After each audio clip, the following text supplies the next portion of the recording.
What's going on, guys? It's your boy beatsbyash back at it again with another banger of a video, and today I have an awesome black-white draft that turned out to work out very well. This was actually the first time I've been able to play this color pair. It just feels like black is really difficult to get into in this format, so I'm glad that we got to do this one, and I hope that I was able to showcase to you guys maybe a little bit about how to get into this color pair, or maybe know the signals for when it could be right for you to enter white-black in your next draft. Regardless, hope you guys enjoy the draft, enjoy the games, and without further ado, let's get into the goo. Alright, welcome back to another Modern Horizons 3 draft on the channel. Starting off with pack number 1 here, our rare is Thief of Existence, which is a card that, in my opinion, has relatively not been as good as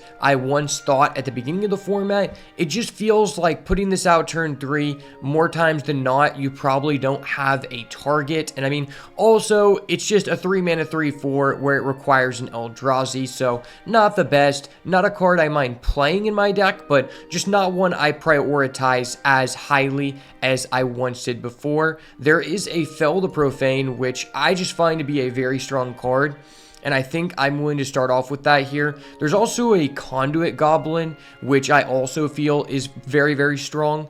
It's probably just between these two, but I think I'm going to start off with the Fell the Profane here. Pick number 2, there is a Bespoke Battle Wagon, which is very strong. There's also a Propagator Drone, and there as well is an Eldrazi Repurposer, which has just been very strong. And if we want to stay black, there's a Refurbished Familiar and a Accursed Marauder. So overall, a very strong pack here. Honestly, I think I could be down to take any of these cards.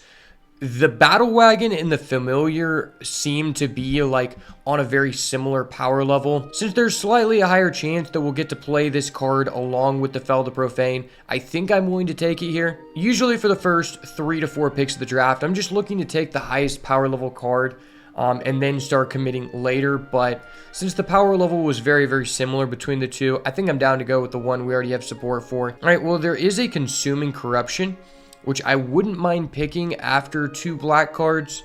There's a Curse the Necropolis, which I just don't think that this is worth an early pick on. You kind of have to have a couple good targets for this to work.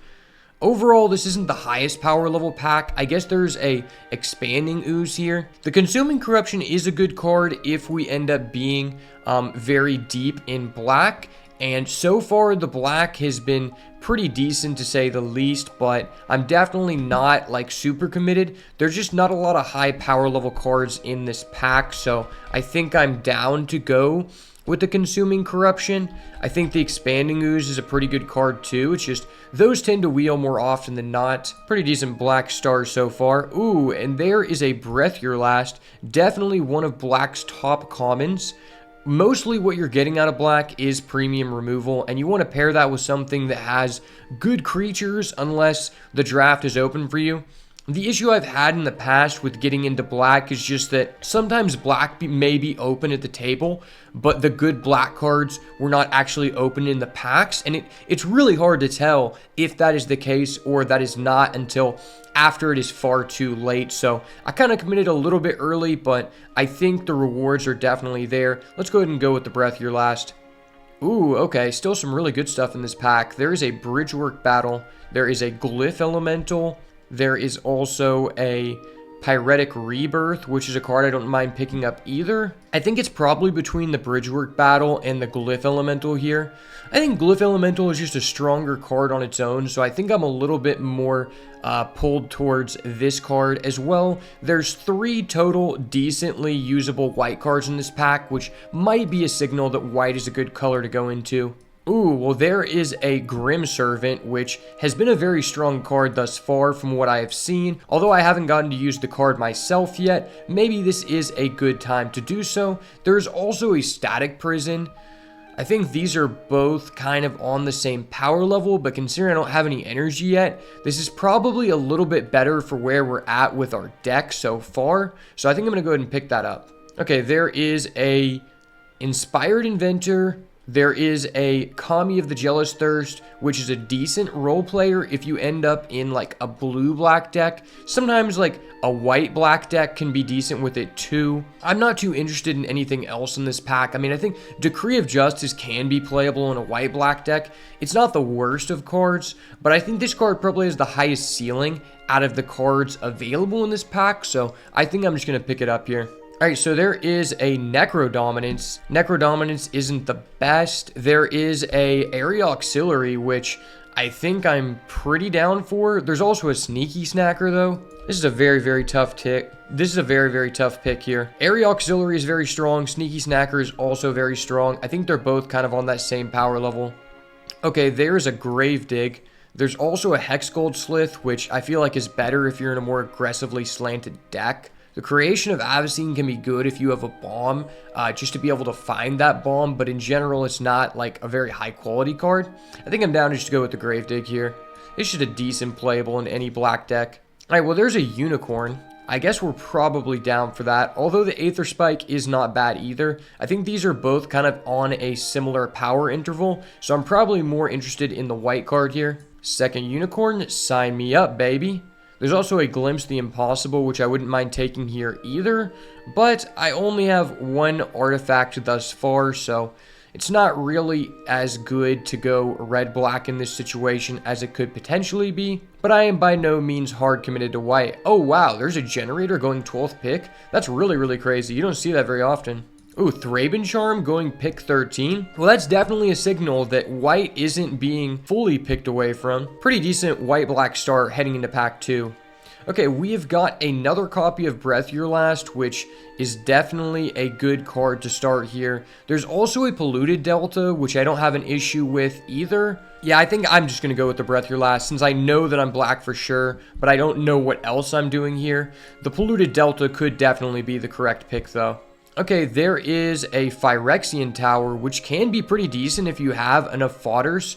And you have like death triggers. Like we have a Grave Dig, which is okay. I don't necessarily have anything I can get back from the grave yet. There's a Sneaky Snacker, so I could try to like pivot to blue-black. There's also a Volatile Storm Drake, which I wouldn't be against taking here. And then there's a black-blue land. I think I'm probably down for the Volatile Storm Drake here. I'd love to take the Phyrexian Tower, but I just don't think this is a good situation to do so yet. I think this is a powerful enough card to where I'm not really giving up much here, and maybe the Sneaky Snacker will come back to us.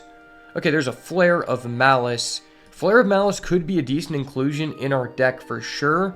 There's also a Depth Defiler, which I don't have an issue with. A Obstinate Gargoyle, which is a good one for sure. Honestly, considering our white cards, I think I'm probably most interested in the Obstinate Gargoyle. It gives us something decent to sacrifice, and it's just a very strong card in general. This Flare of Denial might wheel all the way back to us with how far we've seen black been going around the table. Ooh, and there's another Area Auxiliary, which I think I'm pretty happy taking here. There aren't really any blue cards that stand out to me, but there is a Sneaky Snacker. I would like to take these Sneaky Snackers, but at this point, like when we're being given 2 Area Auxiliary and we also have an Obstinate Gargoyle, I think I'm more interested in this. Potentially, if we end up getting a couple dual lands for free, I'd be interested in picking up the Snackers. This is definitely a color pair where I feel comfortable splashing, but Area Auxiliary is just really strong. Ooh, well there's a good one for sure. That's an Arcbound Condor. I'm probably pretty interested in that, although it is our 5th 4-drop, so we're getting a little bit heavy here. Man, if we would have taken those Sneaky Snackers, we'd be in a good position to take this Buried Alive, but I think we're in a good position regardless. So far, so good, and I'm pretty happy that we are majority black over anything, because in order to get the most value out of black, I think you want to be fully committed, just because a lot of black's best cards are double pit black, but Arcbound Condor seems to go in pretty much any deck. Alright, there's a Razorgrash Ambush. I'm probably just down for that. That's just a solid MDFC. I think the ones that allow you the option to enter the battlefield untapped are sometimes a little bit stronger than some of the dual lands. And what's nice about our white cards is that we don't have any double pipped white cards, so it's going to make splashing easier, and it's going to make it easier for us to go 10 black sources. But I definitely like to pick up a couple fetch lands at least. Well, there is a second copy of the Volatile Storm Drake. I mean, I might be down for another one of those. There's not really a lot in this pack for us, so I don't think we're really giving up much by taking it here. Ooh, and there is another refurbished familiar. The issue is that I already have so many 4-drops. It's looking a little bit clunky, but this is a really strong card, and it does have affinity, so half the time we're going to be playing it for less than 4 mana, which feels pretty good. And then there's a Scurrious Sentry, which ended up wheeling. I could be down for this Tempest Harvester. It's not the most ideal card, but we're not really giving up a lot here. There's not really anything I'm too interested in playing. I could take the red card. I'm definitely not playing the Sentry just because of the amount of 4-drops we have. I think I'm probably more interested in the Brainstorm than I am a third copy of Unicorn. I think very infrequently do you actually want to play more than 2 of this. This is a good card if you end up black-red, but I think I'm going to go Brainstorm here. All right, where there is an Eviscerator's Insight, which could pair fairly well with our Obstinate Gargoyle, and as well our Kami of the Jealous Thirst. I guess I'll take Tune the Narrative here, and then we'll get the Buried Alive. If we somehow get past 4 copies of Sneaky Snacker, I'll be down for it. Unfortunately, we didn't get any lands in that pack. All right, moving on to pack number 3. There is another Kami. There is a Ajani Fells the Goldsire, which is probably going to be our pick here. The rare is Strix Serenade, which is relatively useless in draft, as well as Breaching Evolution. Kind of a gimmicky card. I guess if you're in like an adapt deck, it could be worth, but more than anything, it's just a role player. If we get to wheel this landscape, we're going to be in a very good position here. Wheeling this or this, I'd be pretty decently happy with for sure. And I think I'm just going to hard commit to white here. Okay, well, there is another copy of Area Auxiliary. I mean, this card is just really strong. I don't want to have so many 4-drops though. This is a really tough situation. There's also another Grim Servant, and then that's a black, red, green land, which I'm not too interested in. Gravedigg is okay, but I mean, we don't really have the most good things to revive back from the grave. I guess maybe I'm probably most interested in the Area Auxiliary. Although not the best for our curve, it's probably the highest possible upside card. Ooh, well there is a Prismatic Ending. Unfortunately, it's not the best suited for our deck. I think I'll probably end up taking this Thraben Charm. I really need to find a fetch land here. Probably gonna end up cutting blue. Ooh, there is a Shillingar Sire of Famine. Sacrifice another creature, create a blood token. There's also a Blood-Soaked Insight, which is a really strong card. I think I'm probably interested in this guy. This guy's just really strong. Yeah, that's just a good card. Ooh, well there's a Marauder. I'm definitely down for a Marauder here. Our curve is a little bit wonky, but I think we'll be able to make this work. Worn Power Stone isn't too bad either. Or even Twisted Riddle Keeper. I actually like this card a lot. All right, well, there is an Etch Slith. I think Obstinate Gargoyle is just too strong of a card, so I think that's what we're going to go with here. If we could get a white-black dual land here, then I think this deck will be pretty strong. Okay, well, there's a white-black dual land. There's also a Blood-Soaked Insight, but I think we have to take this dual land. This card is really strong, though. Okay, well, we ended up wheeling another Gravedigg, which I'm not too dissatisfied with. Makes it a little bit better for our cards like our Shillingar, Sire of the Famine, just to be able to get stuff back. We have a couple of sacrifice outlets, so it's not terrible. And then we ended up wheeling the white-black duel, which is really, really good for us. I don't feel bad about leaving this on the table because we ended up with quite a bit of removal. Okay, well, the Grim Servant ended up wheeling. This ended up wheeling. I guess I'll just take this red land for fun. Not really playing any of these cards. And that's going to be the draft. All right, well, this looks pretty good to me. We ended up with 10 black sources and 9 white sources, which is pretty much where you want to be, with black decks and the good black cards really requiring a lot from you in terms of like having 2 pips of a single color. I feel like you really almost always want to just have 10 black sources if you can afford to do so. And we have an ample amount of removal in this deck, so it looks pretty decent, but we'll just have to see how it all goes down. So let's hop into these games. All right, hopping into match number 1 here. We ended up opening both of our colored sources, and we have a Obstinate Gargoyle into a refurbished familiar or an area auxiliary of our choice, so this hand seems pretty ideal to me. We don't have the best 2 drops, so I think I'm fine with this. Ooh, we ended up getting our boy Sire. All right, I'm just going to drop down this black source here.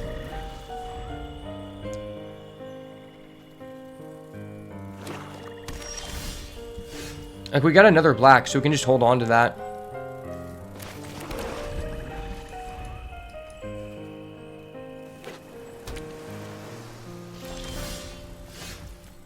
Alright, well, let's throw down the Gargoyle.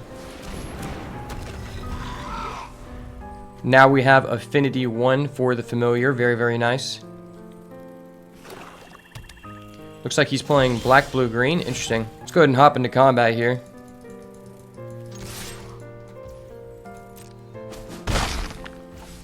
Get in for the 2, play the Refurbished Familiar. I was kind of wondering this. Does anyone else think it's weird that this card doesn't actually have flying? Every time I look at this card, I feel like it should have flying. Like, not just because it persists, but just automatically.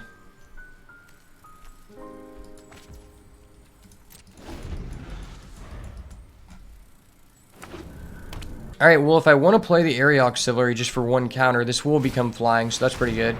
Oh, he's adding back a Crabomination. Man, there's black decks, and then there's black decks with Crabomination. That's just not a fair card. Like, this might be one of the most unfair cards in the entire set.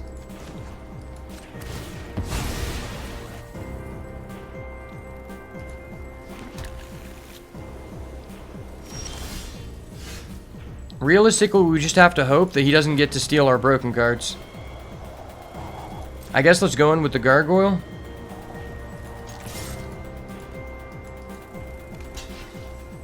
Sure.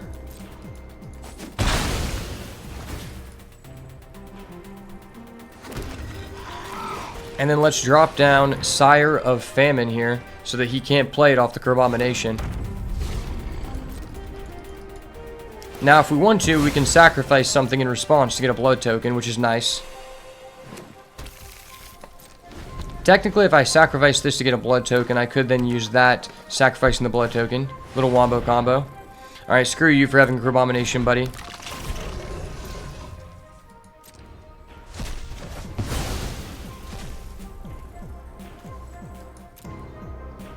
Alright, well, we know what he's getting. The issue is if he can just keep reusing that card, we're probably cooked. Probably down to get rid of that. Do I want to sacrifice that for a blood token? Probably not. I am probably down to just Area Auxiliary, though. Or... I could remove that. I think I'm down to just do this.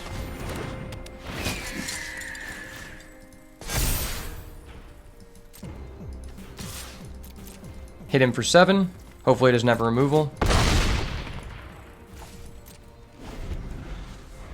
I'd honestly prefer to leave him with that Crabomination. This thing doesn't have lifelink, so I'll let it go through.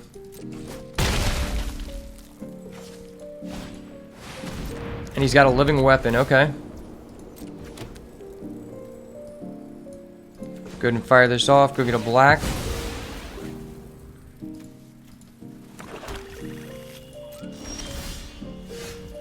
Alright, well, we have a Johnny Fells the Godsire, so I think I'm willing to just exile his Crabomination since he won't be able to get it back. But what if I just exile this? Is that just game? No, that's not game. I have to get rid of the Crabomination.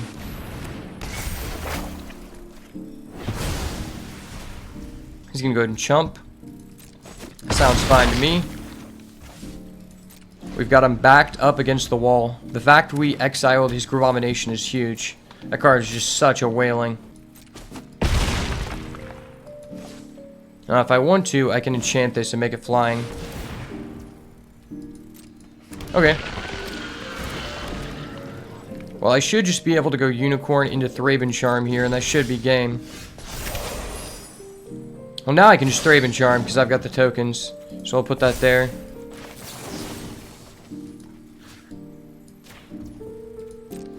And we'll just go ahead and kill that for lethal. Nice.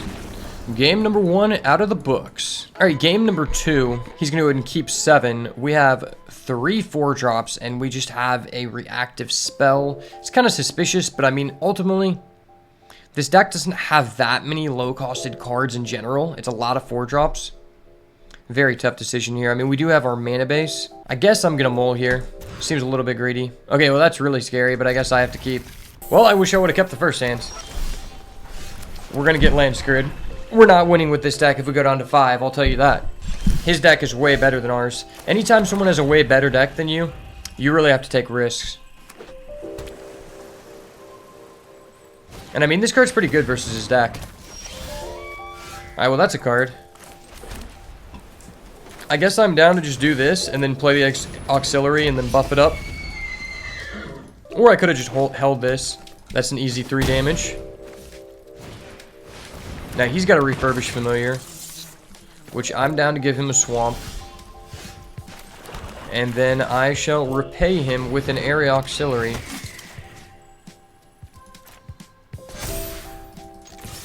Go ahead and get him for 3 of my own. Now I'm blocking the 3 in the air, and we have a Breath Your Last and a Thraben Charm if he ends up putting something else on the board. And this card is just a solid card. If you saw our last run, we ended up getting 4 copies of it, and it was amazing. Hopefully he doesn't see that dirty Crabomination again. He's going to go ahead and cycle for the Warp Tusker? Interesting. Maybe he just needed an Eldrazi mana, or maybe he just didn't think he was going to be able to ramp. Green, black, blue is a little weird. He must have some pretty good blue cards if that's the case. Okay, he needed the Eldrazi mana. Interesting. Well, that is an Arcbound Condor, which is pretty dang strong. I mean, I think I'm down to just throw this boy down.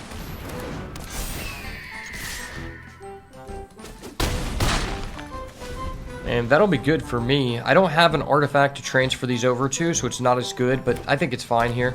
Just want to establish the board since I've got removal. Ooh, that's scary. Fortunate for us, I do have a removal for that. Sure, I'll take my licks. Alright, well that's going to allow us to double spell this turn, which is pretty impactful. So I guess I will Breath Your Last this.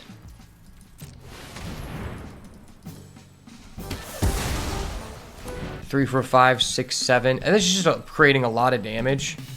So I think I'm just down for this.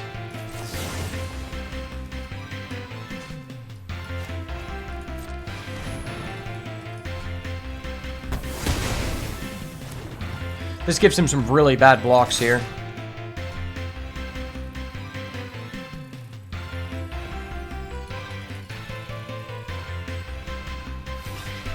I would assume he's going to use at least 1 token. Okay.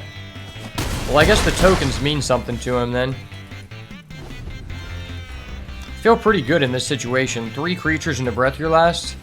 Fine by me. Okay, well that's not going to do it for you, Chief. And he's attacking for 3. He's a madman. The mad lad. Ooh, that's pretty good. I guess I'll make you discard your last card, sir. Yep, that's going to be GG. I'm going to remove his token at that point. That was a well-fought match indeed. Alright, hopping into match number 2 here. We're going to be on the play. We do not have a creature. We do have 3 lands, and we have a Thraben Charm, as well as a Arcbound Condor and the Fell the Profane. It's a little bit slow, but I think it's keepable at this point. Like, we're on the play, so I don't really want to take too much of a risk here when we have decent removal. Especially opening 2 black feels very good, because then I don't have to play the Fell the Profane. Air Auxiliary will probably come in pretty clutch here. Maybe we'll get to destroy an enchantment with this. Enchantments are very strong. Okay, so he's going to be on the energy deck.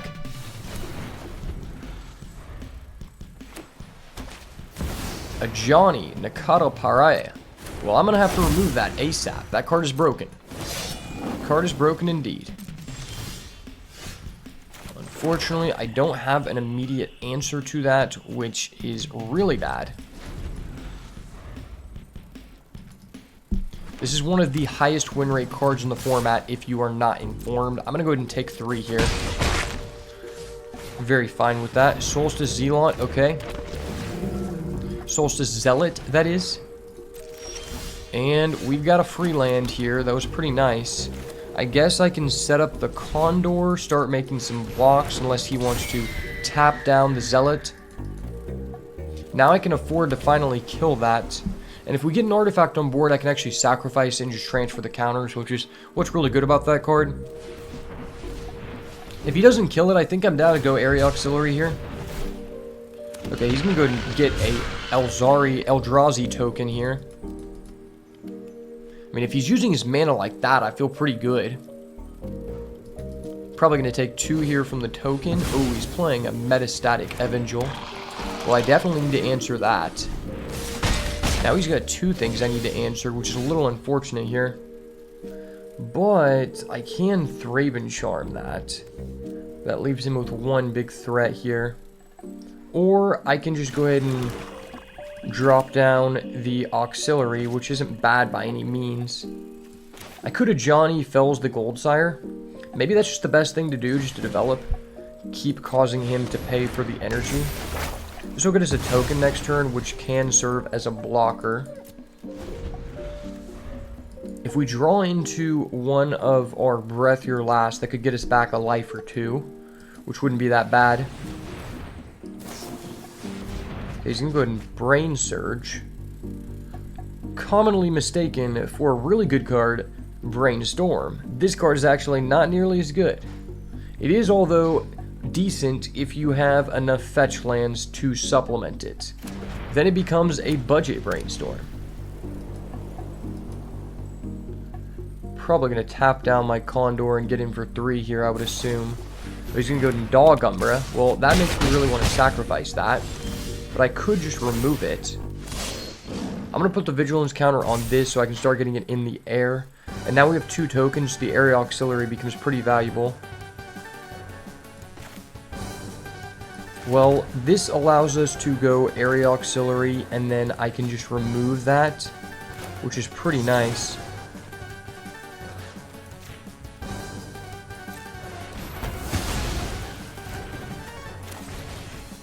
This will leave us with 3 blockers, and our Condor now has Vigilance, which is good. We can start racing him. I can use the Fell the Profane if I want on his Ajani.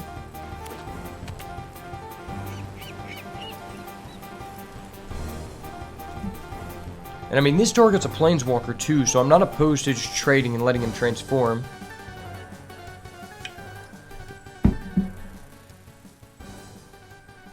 Next turn, we're going to be able to give someone double strike, so we're representing 9 in the air, which doesn't seem too bad at this point in the game.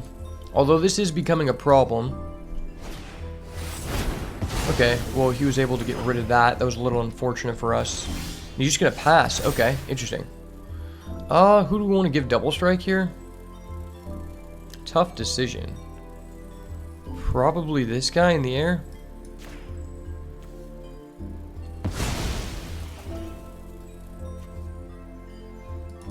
Unfortunately, this is not an artifact, so I couldn't sacrifice that, which sucks a little bit. I could Accursed Marauder, which forces him to sacrifice his Ajani or his Zealot, and then I just Fell the Profane the other one.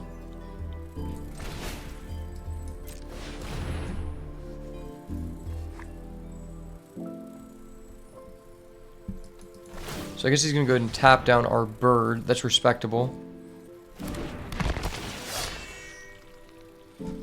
So he has to get rid of his Zealot or his Ajani here.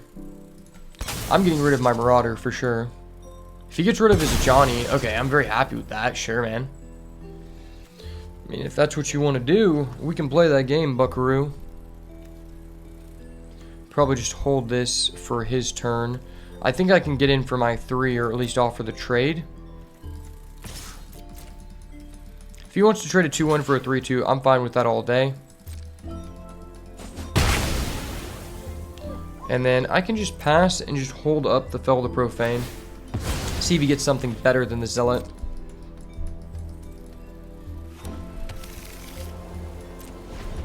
He's not floating a lot of energy, so he can't just keep tapping that down. He doesn't have another attacker, so we'll see. I'll probably take the 2 here.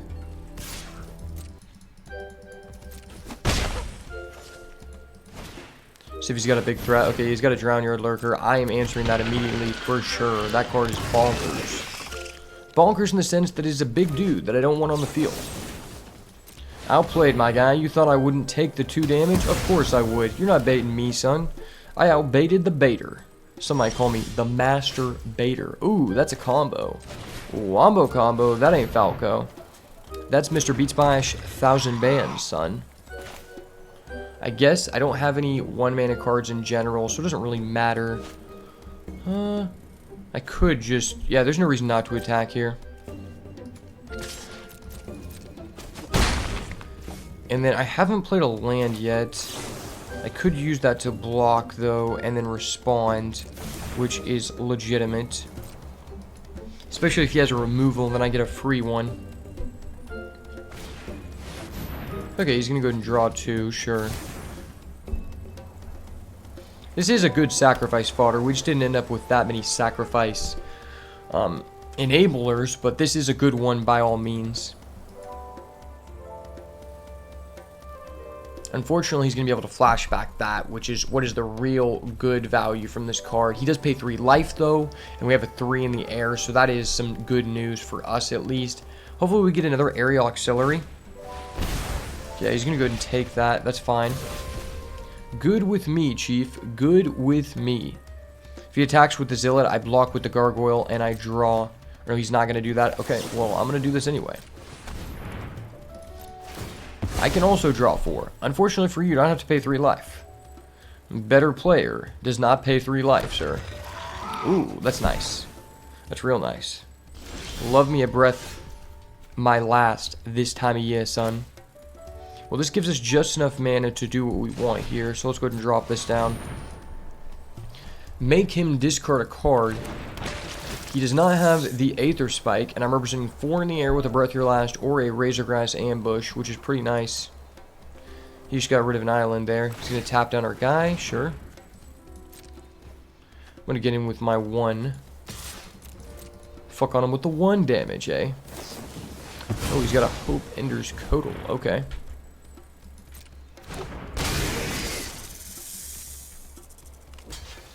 Well, I'm going to Razorgrass that. And that'll be all for me, Chief. Still have a removal if he has another big guy here. Interesting combination of a blue-white deck. Seems to have a lot of top-end for a blue-white deck. You don't see that very often. We do still have our Shillingar, as well as 2 aerial auxiliary, which would be really nice. Just going to bring that guy back. Okay. Well, that gives him a body in the air. He can bring back his Johnny, which is really scary. I guess I'm cool with that. I don't have any mana. That can be kind of good. That can be kind of good indeed.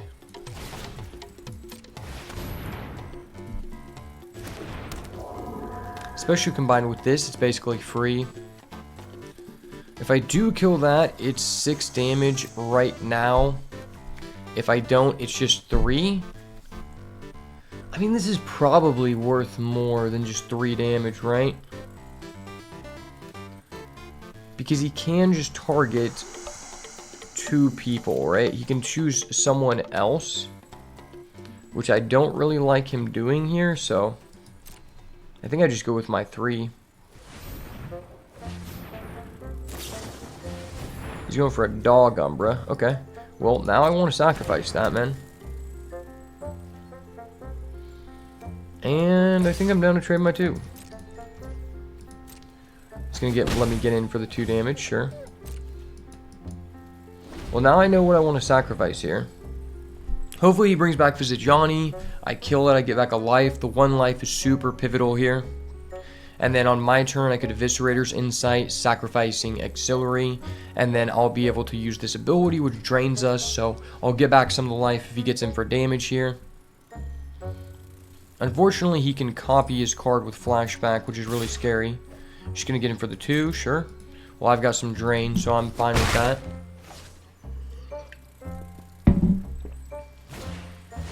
Okay. Know what I'm killing here. That's really broken. So he's getting back a Dog Umbra. That's very irritating that he can get back something like that. I think I'm still down to get rid of this Johnny. Luckily, he doesn't have a Crabomination. That card was very troublesome last time. Do you have another answer? This guy is answer, man. Okay, he's just tuning the narrative, sure. Did you draw an instant that just counters me? If you drew the Hope Ender Coddle, I'd be so mad. Okay, we're back to 8. I do have a Thraben Charm, which can just remove one of these, starts putting in damage pretty quickly. I could allow him to attack, and if I allow him attack, I can just do that, which could be pretty good. This isn't instant, so I can just wait. I think we just play it slow here. See if he is willing to let us do this. Thraben Charm as an instant to remove the enchantment. It seems huge. Ooh, he's got a Guide of Souls. That's really scary, because he does have 3 energy. I might just have to respond and kill whatever he buffs up here with his 3 energy. I guess I'm willing to let him pay the 3 energy. He's going to put it on that guy. Well, sir, well, sir. I guess I'll get rid of that. If I would have had this Thraben Charm, I could have exiled his graveyard, which would have been huge. I'm just going to remove that. Now you don't have any energy, sir. Which is fine by me. He's going to get in for 2. That's fine. I can just drain him if he doesn't do anything. Ooh, that's an Area Auxiliary. That removes the counter from this, which is good.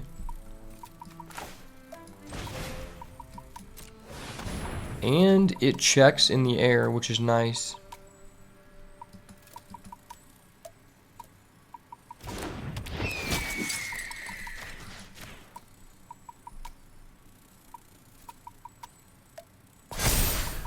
Well, with that being said, do I want to attack with this here to put him at 5? What would he be blocking with? I guess I don't really care. I'm risking it for the biscuit. I have 2 blockers, and I'm willing to chump. Ooh, he's got an Unfathomable Truce. That's really scary, because he gains a life and an energy. Now he's just 2 energy away from doing the combo again. Man, this card is just so toxic. And that is displayed by the video I uploaded, utilizing this card to its maximum toxicity. This is, without a doubt, the most powerful energy generator that has ever been created. And unfortunately, that used up all of my mana, but I do have a bigger creature than him for the moment. Hopefully he doesn't have 2 creatures here. He does have a lot of cards. This guy's drawn 3, he's drawn 3 like 3 or 4 times now, which is really scary. Hopefully I can draw my Shillingar, Sire of the Famine. That'd be really good. Another Area Auxiliary would be fine. Maybe a Gravedigg could be okay. Oh, he's going to make 3 Angels. I've never even seen someone play that card. That's probably just going to be wraps for us. I don't think we can come back from that, but we'll see. That is 3 4/4s in the air. Depending on what our top deck is, I'll probably just quit out. This guy, he just rolled hot, which it happens. There's nothing you can do about it, but that's okay. Alright, he's going to go ahead and attack us with the Guide of Souls, giving it flying. So it's going to be a 3/4.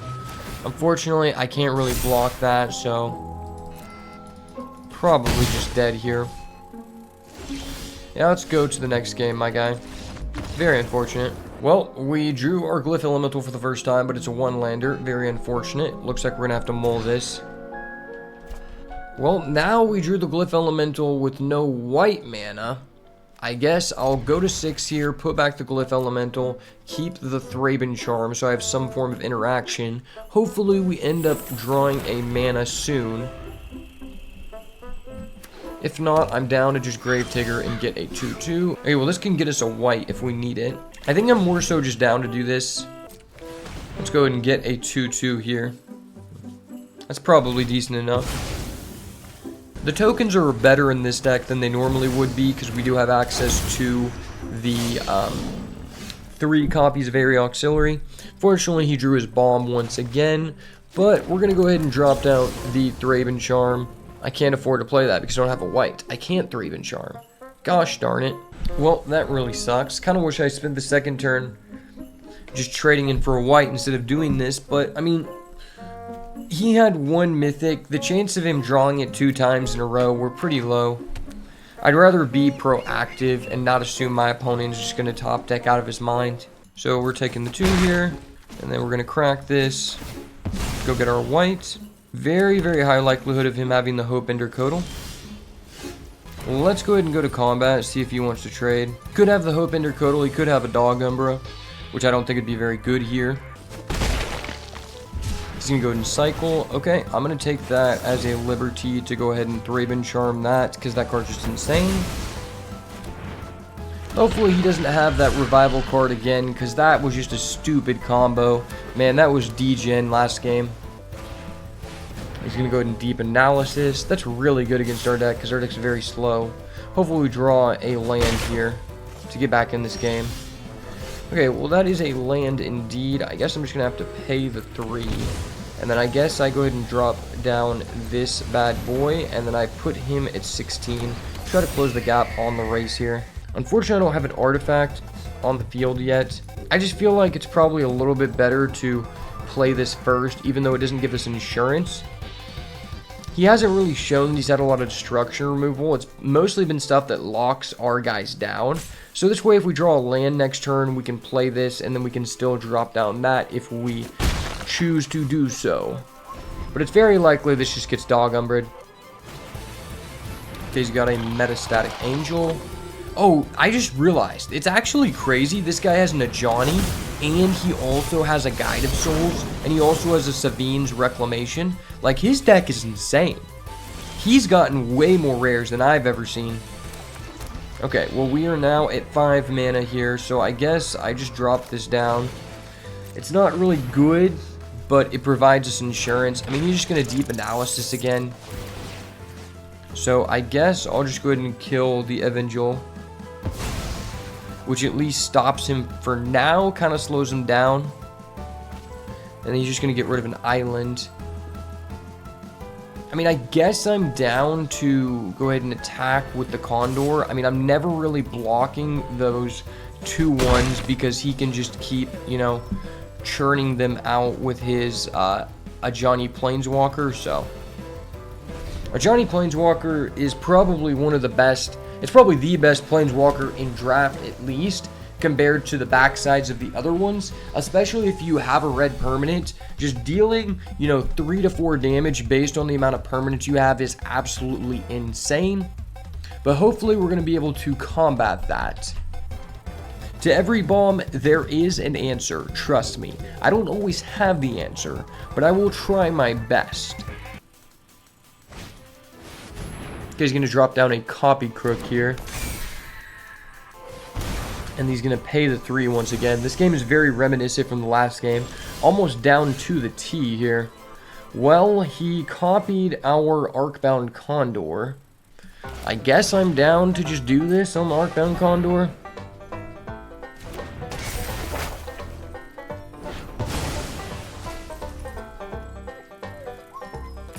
We're technically ahead in the race. This is technically a 1-turn clock on him, but I doubt that it'll actually end up coming to fruition here. Maybe he won't have lethal. I'll top deck a Thraben Charm for his Dog Umbra, and we'll clean this one up, but I highly doubt it. Okay, he's got a Solstice Zealot. Just gonna put him at 4 energy. Could play a Guide of Souls. He's only attacking with that, so maybe he has something to give himself reach? I guess I'll put a Vigilance on that. And then, what could he have here? He could have a Dog Umbra, which is very likely.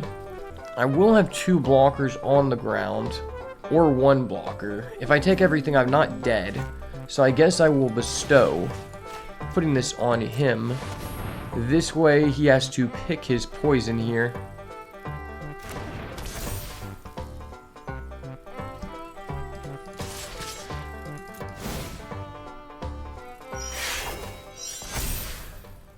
Very unfortunate. He's got a Ugin's Binding. Okay. Dude, this guy has literally all of the good mythic rares. I've never even seen this many mythic rares in a draft, let alone ones I was able to pick up for my color. That is absolutely crazy, man. This guy's deck is insane. Holy crap. What? And just like that, we're down to 4. Very unfortunate set of circumstances there. Him having 3 rares and 1 mythic rare that are all bomb level. Ugin's Binding is an amazing card, so is a Johnny, so is Guide of Souls, and so is the rare that he played, unfortunately. I don't know that there's anything we can do here. Well, I would like to get a white deck with that many bombs, sir. Could I have a white deck with that many bombs, please? Hopping into match number 3 here, we finally see the good boy Glyph Elemental, and we have 4 lands, which is really, really good. Curving out into the Area Auxiliary. Let's go ahead and drop down our white. I could have played this and got a black. That's probably more preferable, but I kind of just wanted to greed and hold this for the Glyph so that we can get 2 triggers there. Assuming that he ends up surviving, then this will be really impactful. Then I'll be able to use this and hold up the Thraben Charm, putting this guy up to 4/4 on turn 3 of the game. And it looks like he's also playing black. So I guess I'm down to just do this. Forego playing that guy. Or I could just play that guy. That's probably just better. Alright, well, let's go in here, see if he's got anything for us. Doesn't look like he's got anything, so I'll drop down the Kami of the Jealous Thirst. And then next turn, we have a +2 on the Area Auxiliary, which is surely a very strong curve. This card is a part of so many sequences that actually give you the potential to OTK someone or give someone a really fast clock. Okay, well, that's really good. That was a great top deck for us. So now I can go ahead and buff up both these guys and just attack him for 7 turn 4. And then we've got another one on the following turn, so that's looking pretty good for us. This is a good card, but I think this is more of a card that you kind of fall into by either starting green or black, and you just see a lot of them in the pack, because it's good when you have a lot of adapt cards, but I find that oftentimes they wheel pretty late, and when they're going late, that's when you want to do it, but you don't really want to prioritize going green-black. But if you do end up with all the green-black cards, it can be very strong. Man, this is the hand that I wish we saw last match. Don't you say that in all of them? Alright, well, he's going to go ahead and give that one to us. He can't handle the power of the Area Auxiliary. Let's go. Final match of the day. Let's see if we can end up doing just what we did last time. So we've got a 2-drop into an Auxiliary just as before. If we could draw an Obstinate Gargoyle or the Kami of Jealous Thirst, this is going to be looking pretty strong. I almost wonder if it's more beneficial for our deck to go second, since we are missing quite a few 3-drops in our curve and a couple 2-drops, to the point where maybe it's just better to go second so we have a higher chance of doing something and using all of our mana on turn 3. Probably going to use this to go get a white. And he's got a vampire. Well, regardless of whether he daps or not, I can still challenge that with my Nyxborn Unicorn, which I will most likely put this just on the board and take the hit. Considering I've got a Consuming Corruption, which cleans that up pretty nicely, or a Razorgrass Ambush. We got 3 forms of removal here and a really good curve smoother at that, so this hand's looking pretty nice. What kind of sleeves are these? I don't think I've ever seen these before. Interesting. You know me, I gotta rock with the Birds of the Paradise because I rock with the birds. The bird soldiers, that is. I was gonna go ahead and get him for 2. I think I'm down for that. Yeah, I'm just going to go ahead and take this hit and then probably clean it up with the Consuming Corruption. Ooh, we could go Kami of the Jealous Thirst, though, into the Area Auxiliary. That's probably slightly better. This can actually just trade into the Vampire if we want, though. And let's go ahead and start getting him for 2. Because I'm never really blocking that with this. If I take another hit here, I'll be down to 14, but we will have a 2-4 and a 3-3. And then if we attack with both, then we'll have a 3-5, which would be pretty good. Especially considering we spent 3 mana and has Death Touch. That's very respectable. Hopefully he doesn't have a removal here. I would love to repeat history from the last game and just have him quit out off this area auxiliary, but we might have to show him a second one for good measures. Okay, he's just gonna go ahead and kill that. Interesting. Well, okay. I think I might just be down to area auxiliary anyway.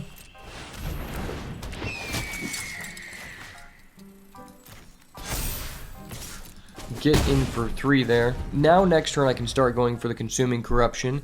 If we end up drawing another land here, then we can do 2 removals in 1 turn. Preferably a black land, because then I have to hold out for this. Yeah, I'll go ahead and take that. My area auxiliary is worth way too much here, especially since I've got life gain in the works. If we draw another black, that's a total of 3 health, which just basically gives us that hit for free. Unfortunately, he's gaining back a lot of health, and that's really scary. Oh my gosh, he just stole 2 refurbished familiar and a grave dig? That's very, very scary. Well, that can easily get out of control here. Ooh, well that's a great draw.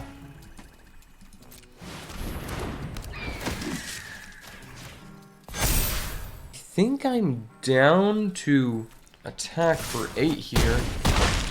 He'll gain back 3, but that's okay. If he wants to play down the refurbished familiar, I'm down to just Eviscerator's Insight. Next turn we could attack, use this to kill the refurbisher, then we could use this to kill that, and that's pretty satisfying there. Considering we're representing 11 on the board, he's going to go back to 20, so we technically have him on a 2-turn clock if he decides to play one of our cards, which he most likely will do.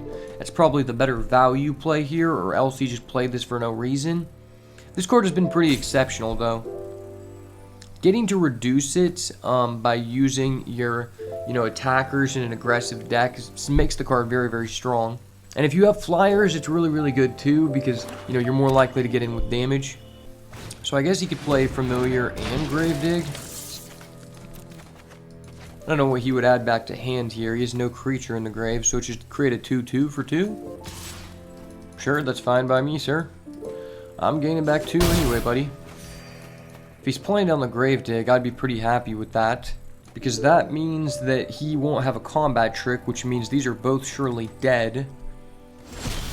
Oh, he's not going to. Well, that's a little bit suspicious.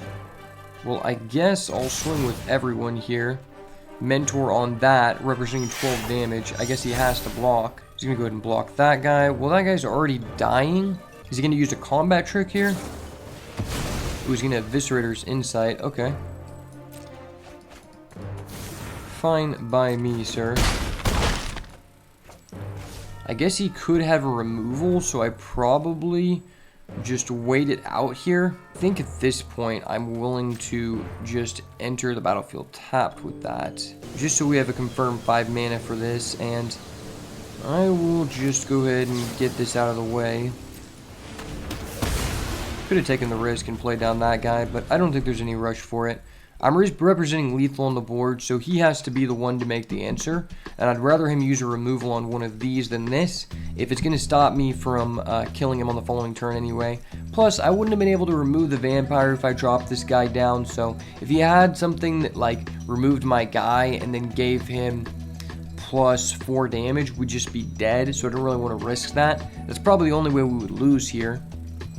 But it turns out triple Area Auxiliary is just that good. Area Auxiliary is indeed the real deal, boys. And you saw it here first. Ooh, he's got a Kirit, Son of Yawgmoth.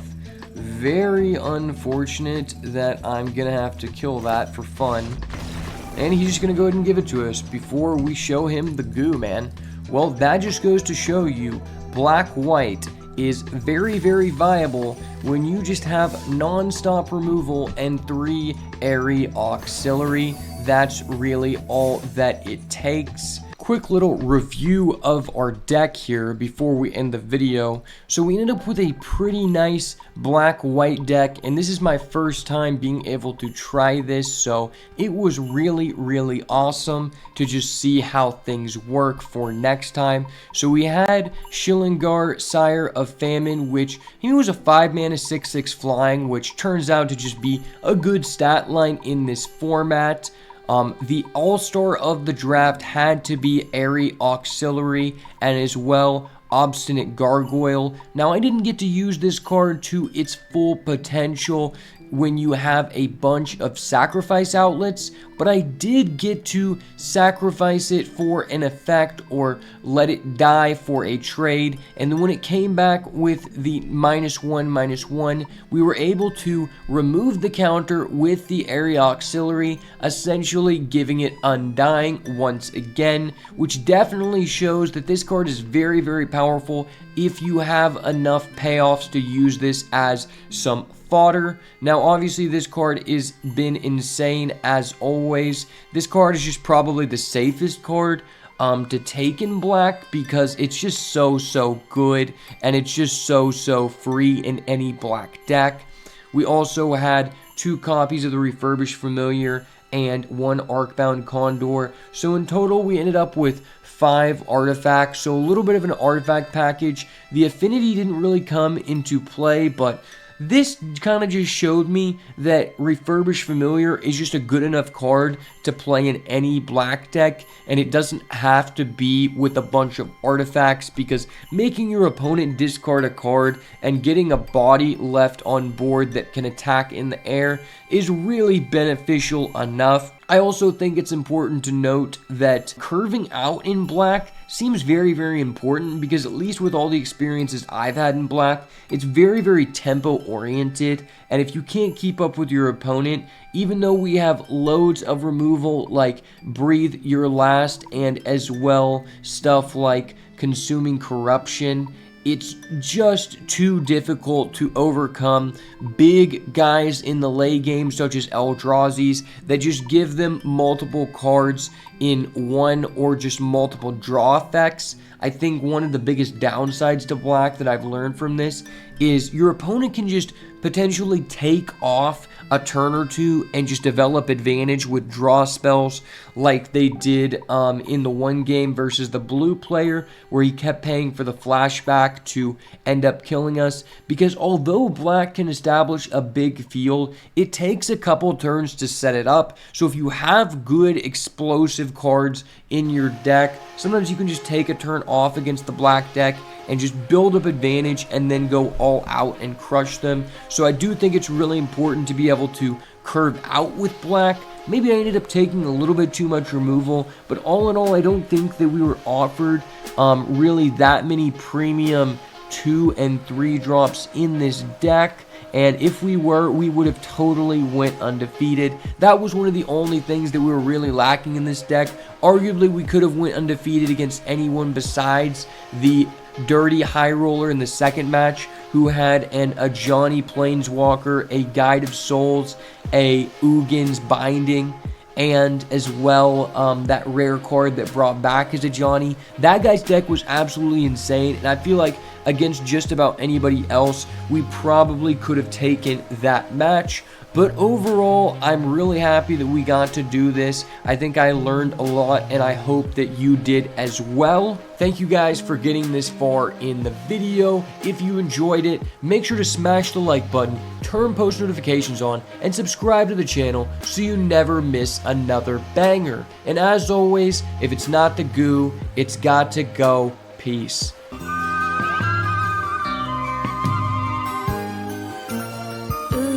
Is that indigo?